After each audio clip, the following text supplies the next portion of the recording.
par les éclairagistes, du mannequin qui défile, du vêtement qu'il porte. Tu te contentes de photographier ce que tu as sous les yeux.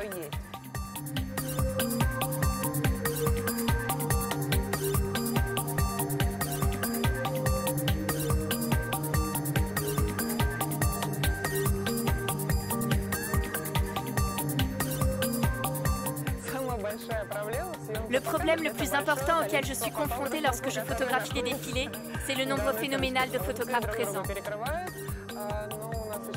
Nous nous gênons les uns les autres. Cela dit, nous avons d'excellents photographes, je les apprécie beaucoup. Nous travaillons ensemble depuis plusieurs années déjà, et ils me connaissent très bien. Souvent, ils me cèdent la meilleure place, ils m'aident beaucoup.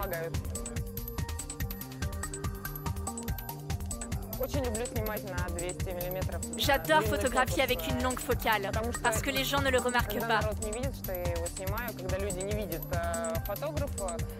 Les photos deviennent alors plus intéressantes, plus vivantes, et les modèles plus naturels. Dans mon métier, je dois pouvoir m'entendre, être sur la même longueur d'onde avec absolument tout type de personnes. C'est nécessaire si tu veux que le modèle se sente en confiance et si tu veux qu'elle ne soit pas tendue, raide. Le plus important, c'est d'apprivoiser le modèle.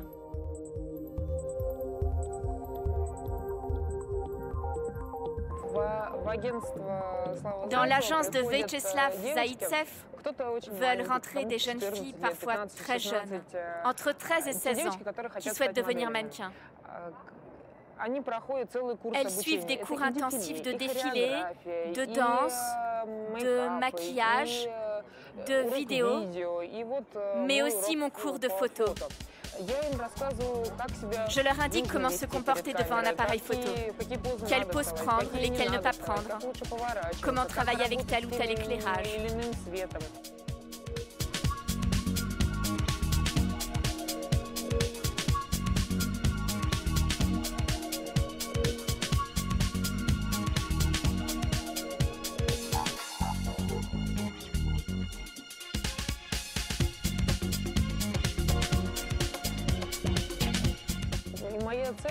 Mon objectif est de les déstresser, de leur faire comprendre que tout ça est à la fois intéressant et amusant.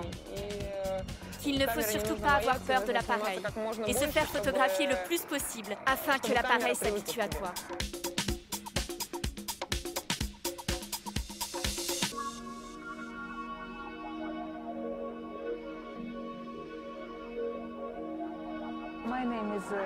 Je m'appelle Ekaterina, je travaille en tant que mannequin depuis 13 ans et je suis maintenant manager de l'agence de mannequins des frères Zaïtsev. Je dois démarcher les stylistes et leur trouver des mannequins.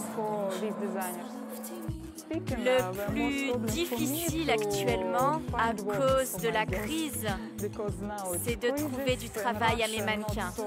En Russie, il n'y a pas autant de stylistes qu'en Europe. Et les jeunes filles que je recrute veulent gagner de l'argent. Beaucoup d'argent. Mais je ne peux pas le leur garantir. Elles gagneront 100 $ pour un défilé, parfois 50 seulement. Bien sûr, cela paraît très peu pour des Européens. Lorsque je discute avec les parents de nos élèves, j'essaye souvent de les rassurer, de les convaincre que leurs filles sont en sécurité au sein de notre agence. De nombreux parents craignent que le milieu de la mode soit un milieu criminel. Certains défilés terminent très tard dans la soirée, parfois dans des discothèques. Peut-être qu'il y a en effet des hommes qui veulent plus que des mannequins qui défilent.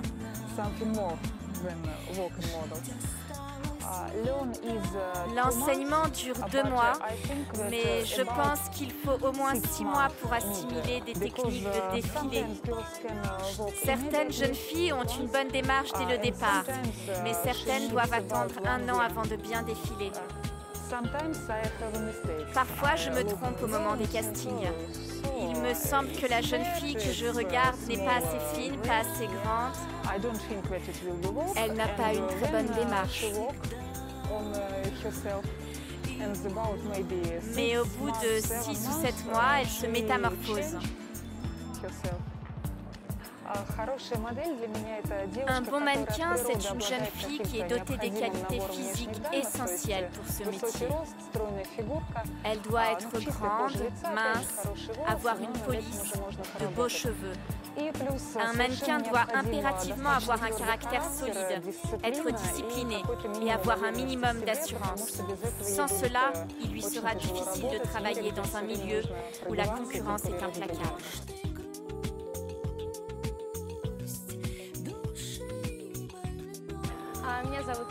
Je m'appelle Nastia Petrova, je suis mannequin. J'aime changer d'apparence, j'aime les vêtements. Le milieu de la haute couture me plaît beaucoup. Nastia Petrova est un très bon mannequin.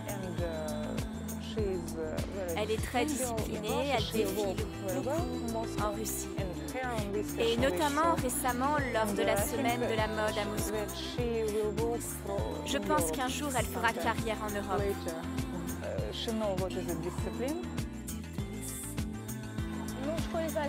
L'école de Vyacheslav Zaïtsev m'a enseigné les techniques indispensables à tout mannequin. J'ai appris à défiler, j'ai eu des cours de maquillage. Cette école m'a permis de me réaliser et de devenir un bon mannequin. Pour mon premier défilé, j'avais le trac. J'avais l'impression d'être la plus petite, car je ne suis pas extrêmement grande. Mais tout s'est finalement bien passé, et j'ai commencé à faire d'autres défilés. J'ai pris de l'assurance et j'ai commencé à travailler de façon plus professionnelle. Lorsque je porte des robes printanières ou des robes de soirée, je me sens comme une princesse. Tous les regards sont rivés sur moi. Je suis filmée, photographiée et je suis effectivement très belle. Lors des défilés plus fashion où je porte des jeans, des tops, alors j'ai l'impression d'être une femme fatale.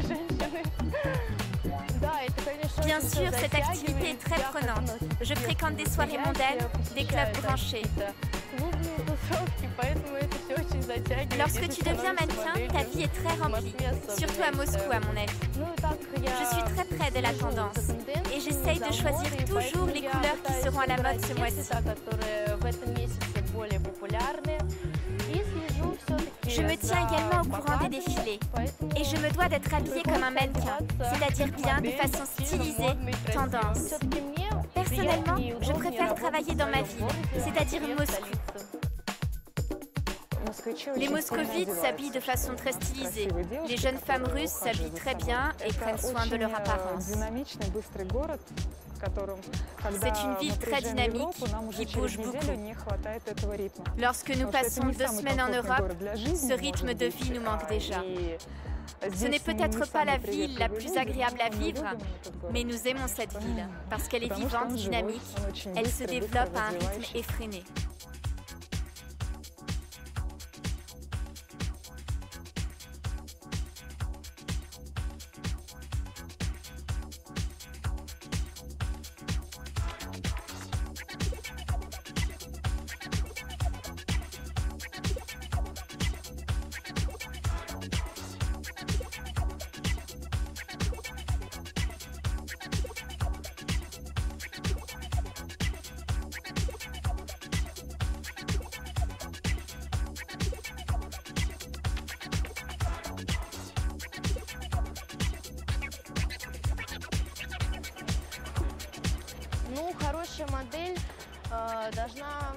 Un bon mannequin doit sans conteste être grande, mince, répondre aux paramètres physiques demandés.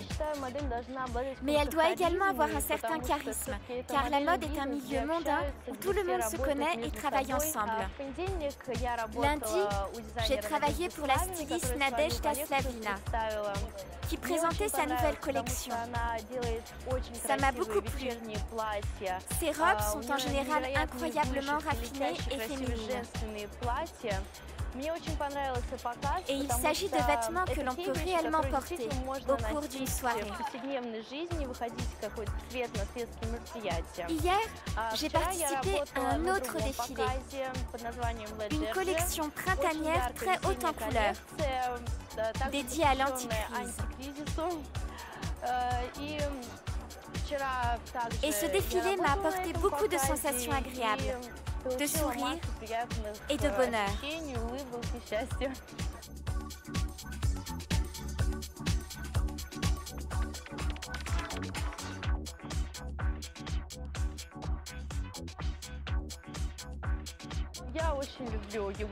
J'apprécie beaucoup Egor Zaïtsev, ses collections.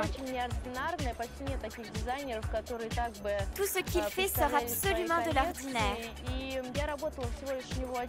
Je n'ai travaillé pour lui qu'une seule fois, car je n'en ai pas eu d'autres occasions. Mais c'était très agréable. La musique était un peu particulière.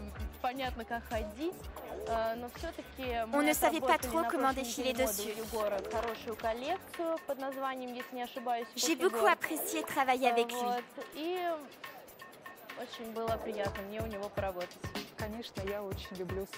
Bien entendu, j'apprécie beaucoup les deux personnes pour qui je travaille, Viacheslav Zaïtsev et Egor Zaïtsev. Selon moi, Viacheslav Zaïtsev est le meilleur styliste russe. C'est avec lui qu'a réellement commencé la mode en Russie. Certains lui reprochent d'avoir un style trop chargé. On ne verra jamais Viacheslav Zaïtsev faire une robe simple, des chaussures sans talons ou laisser les cheveux détachés. La femme chez Slava Zaïtsev est toujours royale. La coiffure, le maquillage sont toujours très étudiés. Il y a toujours beaucoup de bijoux, d'accessoires. Tout est très soigné, depuis les chaussures jusqu'aux gants. Slava Zaïtsev dit souvent qu'on ne doit pas déshabiller la femme, mais au contraire l'habiller. Que plus une femme porte d'habits, plus elle est attirante. C'est pourquoi nous devrions avoir un spectacle grandiose, avec un grand nombre d'accessoires de toilette de haute couture. Personne ne fait des robes de soirée comme les fait Zaïtsev en Russie, du moins. Je ne dirais pas qu'elles sont très pratiques à porter, mais cela reste une opportunité rare de se sentir réellement femme.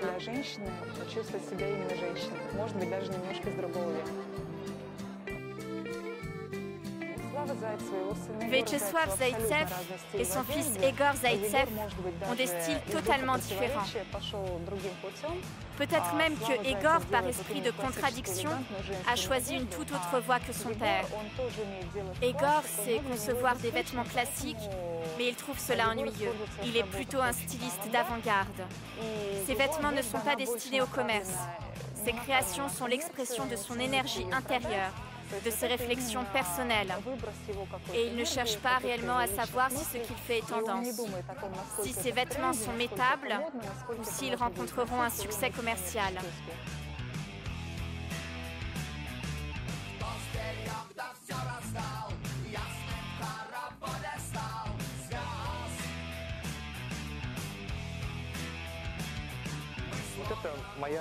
Ici, vous pouvez voir ma dernière collection cachée dans un coin.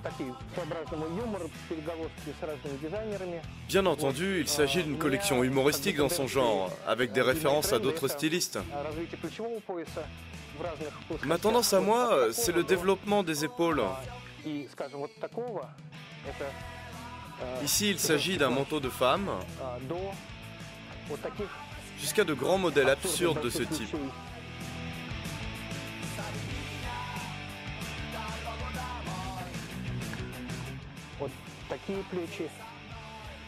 Toute cette collection est consacrée au grotesque.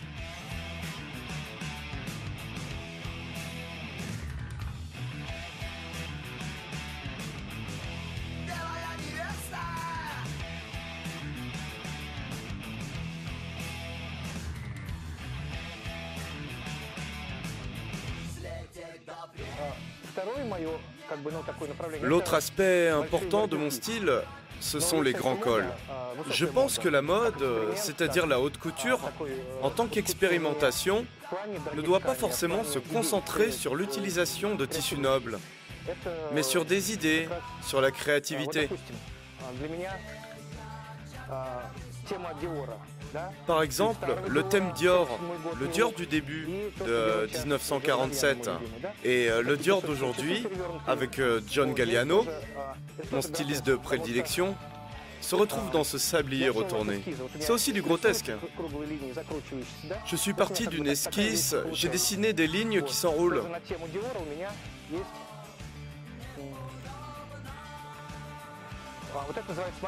De même, sur le thème de Dior, j'ai ce modèle, la petite robe noire. La paternité de la petite robe noire est attribuée à Chanel. Et dans ce modèle, j'ai associé Dior, Chanel et Yves Saint Laurent. J'ai des couturiers très intéressants. Ce col, par exemple, si on le remonte ainsi, se transforme en cercle. Sur le thème des motards, voici cette veste en cuir. Pour aller avec le veston, il y a la jupe dénommée souche, au bout piquant. Cela peut faire penser à nos bagues de motards, mais aussi au caractère de la personne qui porte le vêtement. Pendant de nombreuses années, je n'ai porté que du noir. C'est pourquoi, ces derniers temps, j'essaye de porter en moto des vêtements de couleurs plus vives. La police nous interpellait si nous portions des vestes en cuir. Ils devaient penser que nous étions des sortes de fascistes. Aujourd'hui, en revanche, presque tout le monde porte ce genre de veste, depuis le maire jusqu'au président. Je préfère utiliser les styles existants en les détournant. Voici un col de veste. Elle rappelle vaguement une veste de motard. Et ici, vous avez une jaquette avec une capuche, qui fait légèrement penser au Ku Klux Klan. Mais elle n'en fait aucun rapport avec ce dernier.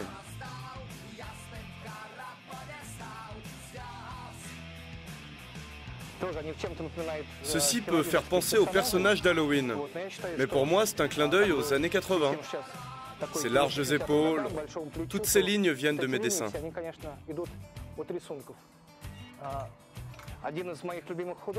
Pierre Cardin, un de mes artistes préférés des années 60 et 70, avait un style constructiviste intéressant dont je m'inspire également.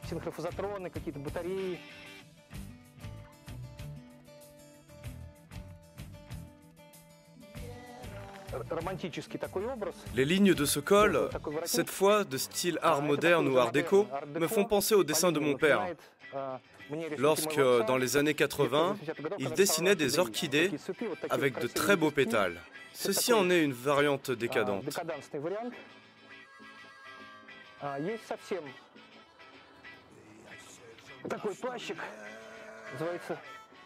J'ai appelé ce petit manteau Catherine la Grande.